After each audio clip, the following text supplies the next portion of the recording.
Jadi guru itu ternyata menyenangkan. Hmm. Jadi sehingga kemudian di SMK Negeri 3 Maumere itu banyak sekali guru mudanya. Itu yang membuat saya menjadi semakin nyaman di sini.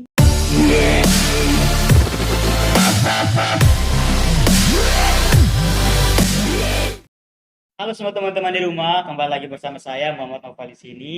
Kali ini kita akan berbincang-bincang santai bersama dengan seorang guru yang merupakan guru inspirasi bagi saya. Dia adalah Pak Yandi. Selamat malam Pak, Selamat malam. bagaimana kabarnya? Kabarnya sangat baik, puji Tuhan. Hmm, Alhamdulillah, baik. Pak, jadi sebelumnya saya mengucapkan terima kasih kepada Bapak yang telah meluangkan waktunya untuk bisa hadir di sini untuk kita bisa bincang-bincang santai Ya. seputaran dengan profesi guru. Nah, langsung saja Pak, saya mau bertanya ke Bapak, eh, sejak kapan Bapak menggeluti profesi sebagai seorang guru di SMK Negeri 3 Maumere? Baik. Jadi saya tuh sejak 2017. Waktu tamat kuliah 2016, saya istirahat setengah tahun. Setelah itu 2017 saya memutuskan untuk melamar di SMK Negeri 3 Maumere. 17 berarti sudah lama ya jadi Iya, guru di SMK Negeri sekitar 3. 6 bulanan begitu. Hmm. Saya 6 bulan berhenti, pas yang tahun ajaran baru baru minta eh, masukkan lamaran ke sini. Nah, Pak, bagaimana rasanya menjadi seorang guru di SMK Negeri 3 Maumere? Iya. Jadi pengalaman pertama kita kan saya ini kan dari sarjana teknik informatika, jadi bukan dasarnya jadi guru. Pertama kali memutuskan untuk jadi guru itu ketika saya masuk mungkin sekedar berharap mungkin bisa jadi operator atau apa begitu. Tapi ternyata eh, jadi guru itu ternyata menyenangkan. Hmm. Jadi sehingga kemudian di SMK Negeri 3 Maumere itu banyak sekali guru mudanya. Itu yang membuat saya menjadi semakin nyaman di sini. Karena mungkin mayoritasnya itu guru muda SMK Negeri 3 Maumere. Itu semangatnya membuat saya bertahan sampai dengan sekarang ini. Iya, jadi karena salah satu alasan guru muda banyak di SMP Negeri Maumere jadi Pak lagi semakin Iya. semangat. Nah, kenapa Pak lebih tertarik untuk menjadi seorang guru dibandingkan dibandingkan bekerja di profesi lain?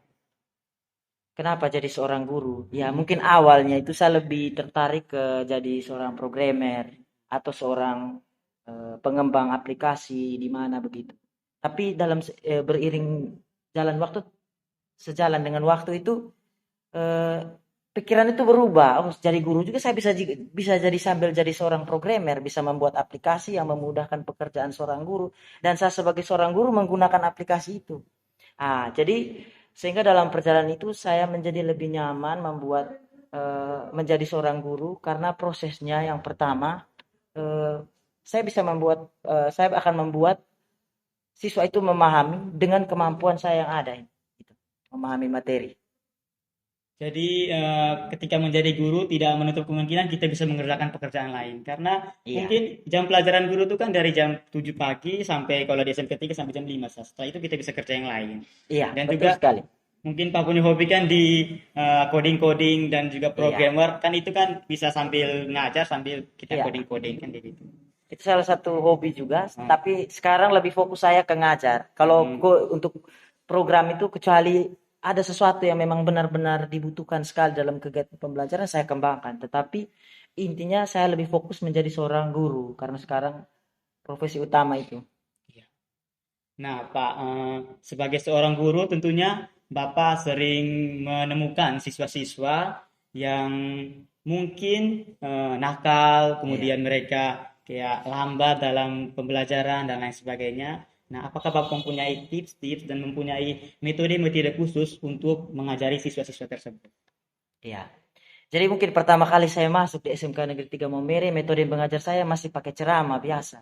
Itu memang mau siswa pintar, siswa lambat pun juga memang agak susah mereka memahami materi yang kita kasih. Kalau dengan cara seperti itu. Kemudian siswa juga kurang tertarik. Tapi ya sudah selama berapa tahun tuh saya mencoba berbagai jenis metode pembelajaran tuh contohnya saya mulai menggunakan video tutorial, kemudian metode diskusi dengan metode-metode lainnya. Ternyata juga memang masih agak sulit. Tapi di tahun terakhir, 1 tahun terakhir saya merasakan bahwa menggunakan teknologi dalam kegiatan pembelajaran itu sangat bermanfaat. Sehingga saya memutuskan untuk ya di jurusan kami, di jurusan multimedia, kami fokus menggunakan aplikasi dalam proses pembelajaran. Aplikasi yang kebetulan saya buat sendiri dan menyesuaikan dengan saya punya model mengajarnya seperti apa. Dan teman-teman juga ternyata menyukai juga, itu sangat mempermudah kami sehingga proses penyampaian materi kami ke siswa itu jadi lebih cepat, kemudian menghemat waktu, kemudian siswa juga bisa menghasilkan portofolio yang baik yang mungkin bisa dipublish lewat sosial media gitu. Jadi dengan kemampuan Pak sebagai seorang programmer bisa Iya, mengaplikasikannya ketika mengajar juga dengan membuat aplikasi iya, tersebut.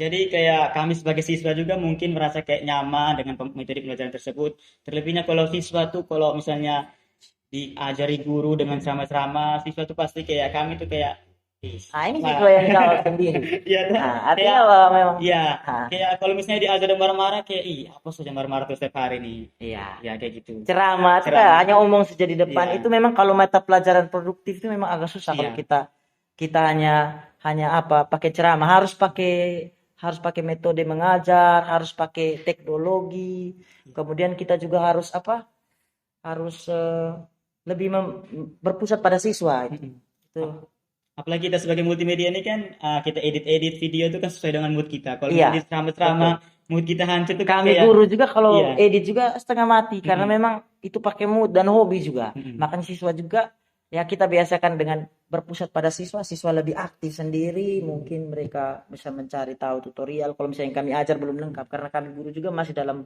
proses mengajar. Ini barang semua juga baru. Iya. Jadi pasti kami juga dalam proses belajar juga. Ya, jadi mungkin ini sebagai inovasi dari Pak Yandi dan motivasi untuk guru-guru di SMK Negeri 3 Maumere mungkin kalau bisa dia punya metode pembelajarannya mungkin bisa dikembangkan lagi sesuai dengan kenyamanan siswa. Jadi siswa tuh kayak senang untuk belajar di SMK Negeri 3 Maumere. Nah, Iya. Pak, boleh saya minta sedikit pesan dari Pak untuk guru-guru di SMK Negeri 3 Maumere dan juga sedikit pesan untuk siswa-siswa di SMK Negeri 3 Maumere untuk lebih terus semangat dalam belajar. Pesan ini artinya bahwa setiap guru punya cara ngajar dan metode yang berbeda-beda.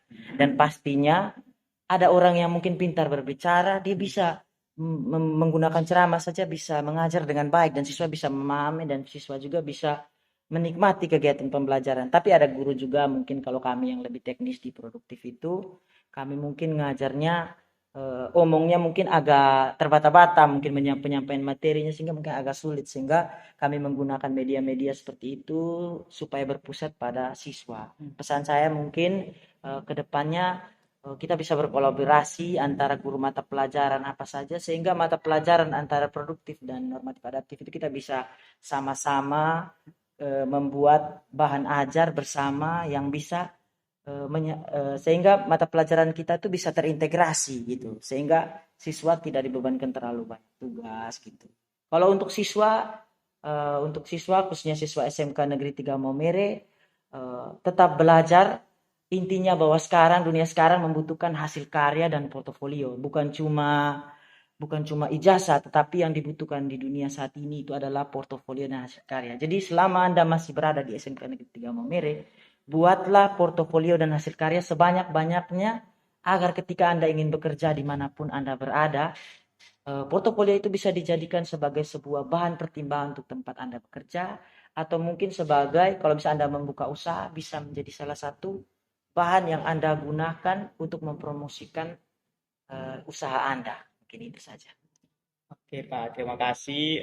Tadi untuk guru-guru mungkin kedepannya bisa berkolaborasi dengan guru-guru Ya, di jurusan produktif dan juga untuk siswa-siswa terus semangat dalam belajar. ya, Jangan lupa kumpulkan semua hasil-hasil karya kalian dalam satu portofolio karena itu nanti akan menjadi bekal dan bukti untuk kita ketika kita sudah tamat kita bisa lamar teman iya kerja betul kayak gitu. sekali. Ya, terima kasih untuk Pak yang sudah hadir Ya, sama-sama. dalam bincang-bincang singkat kita pada malam hari ini. Mungkin kedepannya kita bisa bahas lagi lebih lanjut. Iya, Mungkin bisa bertemu lagi di episode selanjutnya. Tapi episode kita kali ini sampai di sini dulu. Terima kasih. siap. Terima kasih. Dadah.